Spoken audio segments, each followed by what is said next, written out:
A bowl of rice with something piled on top. That is it.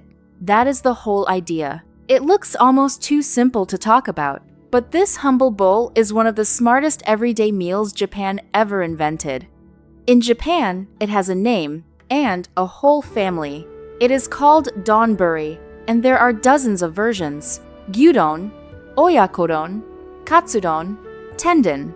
Most people outside Japan know one or two of them at best. By the end of this video, you will understand the entire family. And you will know the one secret that ties every single one of them together. Here is a hint. It is not the topping, so let's decode it. First, the word itself. Donburi just means a large bowl, and it also names the dish served in it. Most versions get shortened to don at the end. So Gyudon is the gyu, or beef, bowl. Katsudon is the katsu, or cutlet, bowl. Once you know that, half of any Japanese menu suddenly makes sense. The word before don simply tells you the topping. But the topping is not what makes Donburi special. The real magic is underneath, and it connects every bowl on this list. It is the sauce. Almost every Donburi has a warm, sweet, savory sauce that soaks down into the rice. That sauce is usually built from the same few things: dashi, soy sauce, mirin, and a little sugar. It is salty, sweet, and deeply savory all at once. And as it trickles through the rice, every grain picks up flavor. You can almost think of it as edible glue in the best possible way. It pulls the topping, the rice, and the flavor into one unified bite. This kind of seasoning base is called ter, the same family behind ramen and teriyaki. In a donburi, it does quiet, essential work. So a donburi is never just rice with a topping. It is rice transformed by sauce, with a topping on top. That is the trick. Keep it in mind, because you will see it in every single bowl now. And quickly, before we go deeper, thank you for actually watching this, instead of just scrolling past it.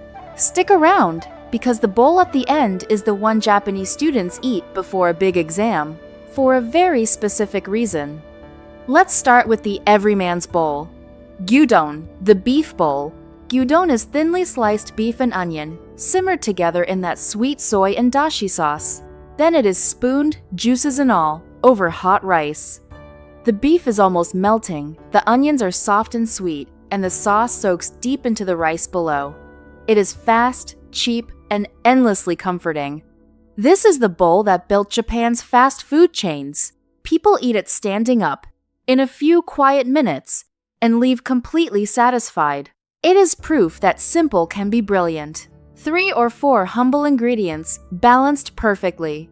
That balance is the whole skill. Too much sauce and it turns cloying, too little and it falls flat. You can also order it with a soft or raw egg on top, which makes it even richer. A little pickled ginger on the side cuts cleanly through the sweetness. Next is one with a poetic name, Oyakodon, which literally means parent and child. The parent is chicken, the child is egg. Both end up in the same bowl, which is where the bittersweet little name comes from.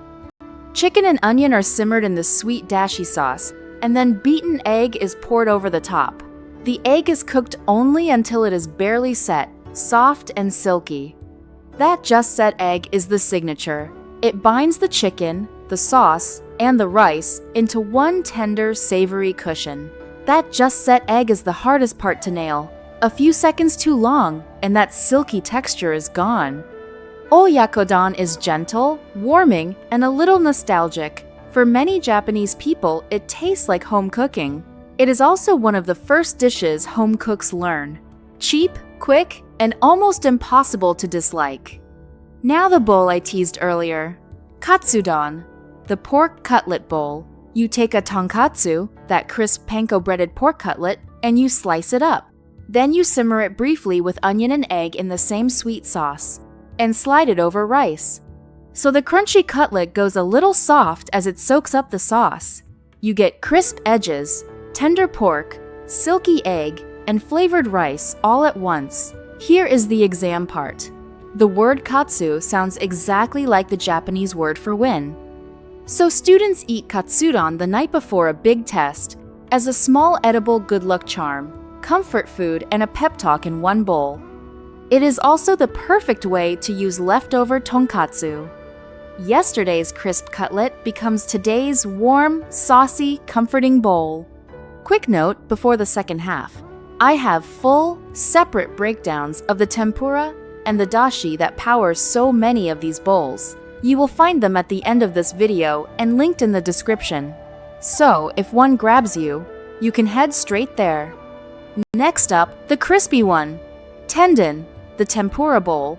Tendon is pieces of tempura, shrimp and vegetables, set over rice and brushed with a thicker, sweeter version of that tear sauce.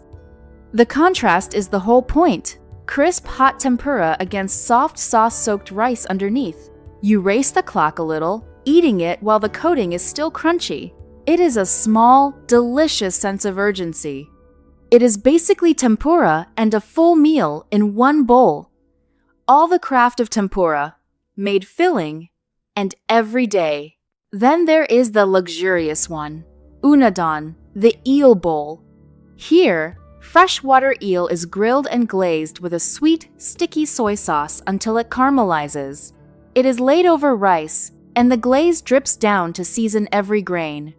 The eel is rich, smoky, and almost buttery. In Japan, it is a summer dish, eaten to build stamina in the heat. Unadon feels special and a little indulgent. It is the bowl you order to treat yourself. It is also one of the priciest, because good eel is hard to raise and prepare. A proper Unadon feels like a real occasion. And one more, for the raw fish lovers. Kaisendon, the seafood bowl. Kaisendon is an assortment of fresh sashimi scattered over a bowl of rice. Tuna, salmon, scallop, salmon roe, whatever is freshest. It is almost like an unrolled, deconstructed sushi bowl, cool, fresh, and colorful, with soy sauce on the side. It is the Donburi for a hot day when you want something light. Many seaside towns are famous for their own version. So already you can see the pattern: beef, chicken, pork, tempura, eel, raw fish. The toppings change completely, but the bowl underneath stays the same. But here's what most people miss. The genius of Donburi is not any one of those toppings. It is the format itself: rice, a sauce that soaks into it, and one topping that ties it together, all in a single bowl. That format solves a very real problem. It turns a few simple ingredients into a complete, satisfying meal in minutes. There is protein, there are carbs, there is deep savory flavor, and there is barely any washing up. One bowl, one spoon, done. That convenience is not laziness. It is a refined idea of efficiency, where nothing on the plate is wasted or fussy. And it is endlessly flexible. Almost anything good can become a Donburi as long as that sweet, savory sauce ties it to the rice. That is why Donburi is everywhere in Japan. It is home cooking, it is fast food, and it is the lunch on 1,000 desks. It is the same Japanese instinct we keep seeing. Take something humble, add a little precision, and make it quietly perfect.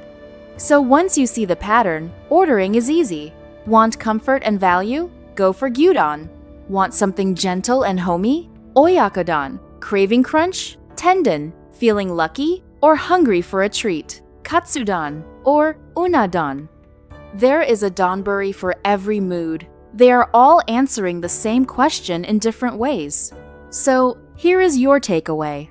Donburi is not about the topping at all. It is about rice, brought to life by a sweet, savory sauce. Learn that one idea, and the whole Don family opens up to you. Rice and sauce are the constant. The topping is just the costume it wears. So the next time you see a new Don on a menu, you already understand it.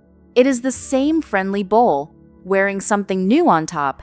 Now I would genuinely love to know, which Donburi is calling your name right now? Tell me in the comments below. And here is the one moment I will actually ask. If this made Japanese menus a little clearer for you, leave a like. It really helps the channel grow. And subscribe if you want more of Japanese Food Decoded, one dish at a time. To go deeper right now, the video on the left breaks down tempura, the crispy star of Tendon, and on the right, you can decode miso, another pillar of Japanese flavor. See you in the next one!